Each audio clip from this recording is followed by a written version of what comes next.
तो वैसे तो इन जनरल आप अपनी लाइफ में कई सारे वर्ड्स का यूज़ करते हैं, यानी कि कई सारे शब्दों का यूज़ आप अपनी रोज़ की ज़िंदगी में करते हैं। लेकिन उन सभी वर्ड्स में से कुछ ऐसे शब्द होते हैं, यानी कुछ ऐसे वर्ड्स होते हैं जिनका कि फुल फॉर्म होता है और आप उनके बारे में जानते तक नहीं है कि इनका फुल फॉर्म होता भी है। जैसे कि सैड, यानी कि जिसका मतलब दुखी होता है। तो सैड वर्ड का यूज़ लगभग मोस्टली लोग करते ही हैं। लेकिन क्या आप इस बारे में जानते हैं कि सैड का मतलब दुखी तो होता है, लेकिन इसका एक फुल फॉर्म भी होता है। यानी कि सैड का जो फुल फॉर्म होता है, उस ओवरऑल का जो मीनिंग निकल कर आता है, उसका मतलब दुखी होता है, ना कि सैड का मतलब दुखी होता है। यानी कि सैड का एक फुल फॉर्म होता है और उसी प्रकार से जिसे आप लिखते हैं, यानी कि जो पेन होता है, उसका भी अपना एक फुल फॉर्म होता है। तो अगर आप ऐसे ही कई सारे अननोन रैंडम फैक्ट्स को जानना चाहते हैं और अपने नॉलेज को इंक्रीज करना चाहते हैं, तो आप इस वीडियो को अंत तक देखें ताकि आप ऐसा ही कई सारे फैक्ट्स को जान सकें। तो RIP, इस वर्ड का नाम आपने कभी न कभी सुना ही होगा या फिर कहीं पर लिखा हुआ देखा होगा। और ये जो RIP वर्ड है, ये किसी भी इंसान की डेथ के समय यूज़ किया जाता है। यानी कि जब किसी भी इंसान की मौत हो जाती है तो उस समय पर इस वर्ड का यूज़ किया जाता है। लेकिन क्या आप इस बारे में जानते हैं कि इसका फुल फॉर्म क्या होता है और इसका मीनिंग क्या होता है और इसे डेथ के समय क्यों यूज़ किया जाता है? तो ये जो RIP वर्ड है, ये पहले लैटिन से लिया गया था, जिसका कि फुल फॉर्म होता था राकेश कैट एंड पैस।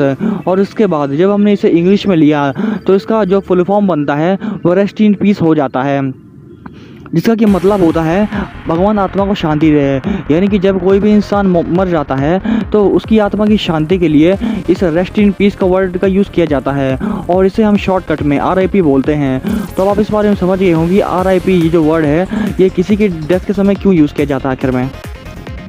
और सैड, यानी कि SAD, इस वर्ड के बारे में आप में से कौन नहीं जानता होगा, क्योंकि जो सैड वर्ड है ये ह्यूमन लाइफ का एक हिस्सा है। क्योंकि हैप्पी और सैड ये मैक्सिमम वर्ड्स हम ह्यूमन लाइफ के लिए यूज़ होते रहते हैं। और इस वर्ड का यूसेज कब और कैसे होता है आप इस बारे में भी जानते ही होंगे।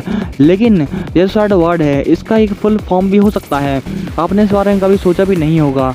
क्योंकि आप इस बारे में जानते होंगे सैड जो वर्ड है ये खुद में ही एक वर्ड है, लेकिन ऐसा नहीं है। ये जो सैड वर्ड है इसका एक फुल फॉर्म भी होता है, जिसका जो फुल फॉर्म होता है वह होता है सीजनल अफेक्टिव डिसऑर्डर। और यही सैड का फुल फॉर्म होता है और इसी के बेसिस पर सैड का मतलब हम दुखी मानते हैं। यानी कि सैड का खुद का मीनिंग दुखी नहीं होता है, बल्कि सीजनल अफेक्टिव डिसऑर्डर इसका मतलब होता है दुखी। तो अब आप इस बारे में समझ गए होंगे ये जो सैड वर्ड है ये खुद में एक फुल फॉर्म नहीं है, बल्कि एक शॉर्ट फॉर्म है एक पूरे नाम का।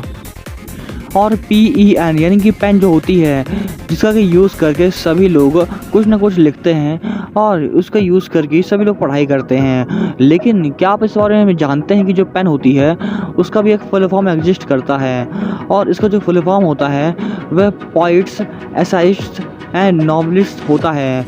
लेकिन इसका जो नया नाम दिया गया है वह poets, play rights, editors, ascites and novelist रखा गया है। और इसी में हम कई सारे और भी लिटरेचर वाली चीज़ों को इंक्लूड कर सकते हैं, जैसे कि जर्नलिस्ट, हिस्टोरियंस। और इसी प्रकार से पेन का जो फुल फॉर्म होता है वह पोइट्स, एसाइट्स एंड नॉवलिस्ट होता है। तो आप इस बारे में जान गए होंगे कि पेन का भी अपना एक फुल फॉर्म होता है और ये फुल फॉर्म क्या होता है।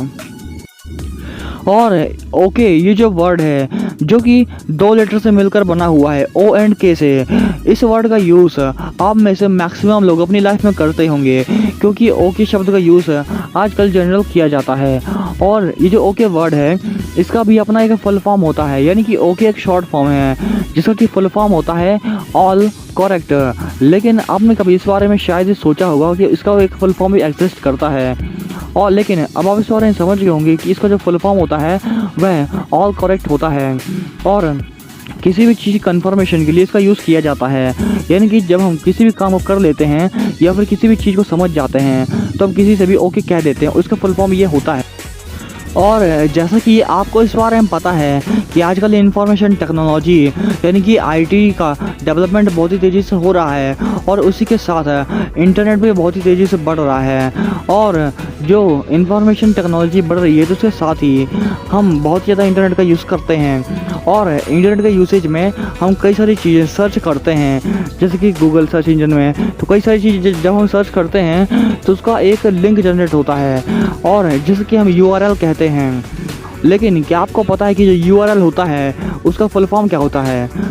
तो जो किसी भी वेबसाइट का लिंक जनरेट होता है, जिसे कि हम URL कहते हैं, उसका फुल फॉर्म जो होता है वह होता है यूनिफॉर्म रिसोर्स लोकेटर।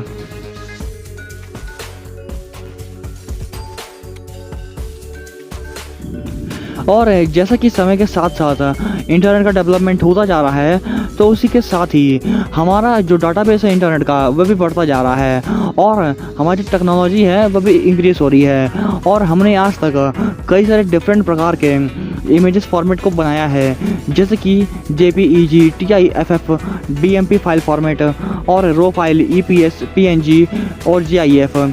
तो ऐसा ही कई सारे इमेजेस फॉर्मेट हम यूज़ करते हैं। लेकिन ये जो GIF फॉर्मेट है, ये आजकल बहुत ही पॉपुलर फॉर्मेट है, क्योंकि इसे मैक्सिमम GIF फॉर्मेट को व्हाट्सएप में, फेसबुक में यूज़ किया जाता है। तो इस बारे में आप सभी जानते होंगे।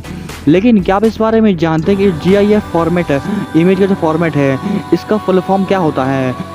तो ये जो GIF फॉर्मेट का फुल फॉर्म है वो ये होता है ग्राफिक्स इंटरचेंज फॉर्मेट, यानी कि ग्राफिक्स इंटरचेंज फॉर्मेट GIF का फुल फॉर्म होता है।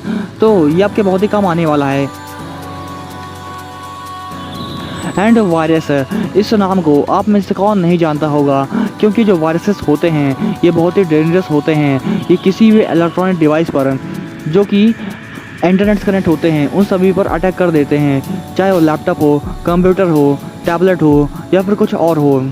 और यहाँ तक कि जो वायरस होते हैं जो कि नेचर में एग्जिस्ट करते हैं, वो एक ह्यूमन बॉडी को भी नहीं छोड़ते हैं, यानी कि ये किसी भी ऑर्गेनिज्म पर अटैक कर देते हैं। तो ये जो वायरस होते हैं डिफरेंट प्रकार के, इनका फुल फॉर्म आखिर में क्या होता है, यानी कि ओवरऑल वायरस का फुल फॉर्म क्या होता है?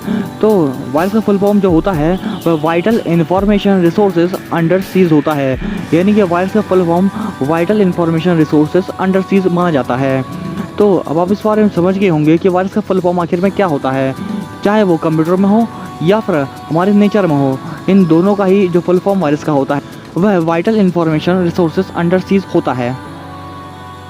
और जैसा कि आपको इस बारे में पता है कि आजकल के हमारे जितने भी मोबाइल डिवाइसेस आते हैं या फिर जितने भी डिजिटल क्लॉक्स आती हैं, उन सभी में जो फॉर्मेट होता है टाइमिंग का वह AM एंड PM फॉर्मेट दिखाता है, यानी कि AM और PM 12-12 घंटे ये दिखाता है। लेकिन ये जो AM होता है उसका फुल फॉर्म क्या होता है और PM जो होता है उसका फुल फॉर्म क्या होता है ओवरऑल? तो सबसे पहले बात करते हैं AM की। तो AM जो होता है जो कि पूरे 24 घंटों में 12 घंटे का समय माना जाता है। तो ये जो AM होता है इसका फुल फॉर्म होता है एंटी मेरिडियन। एंड इसके बाद जो PM आता है जिसका समय 12 घंटे का होता है, उसका फुल फॉर्म जो होता है वह होता है पोस्ट मेरिडियन, यानी कि AM मतलब एंटी मेरिडियन एंड PM मतलब पोस्ट मेरिडियन।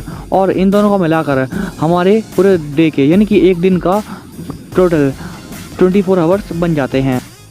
एंड अगर आपको हमारी वीडियो इंटरेस्टिंग एंड इन्फॉर्मेटिव लगी हो तो आप हमारे इस चैनल को ज़रूर सब्सक्राइब करें, क्योंकि हम आपके लिए ऐसे ही इंटरेस्टिंग वीडियोस लाते रहते हैं।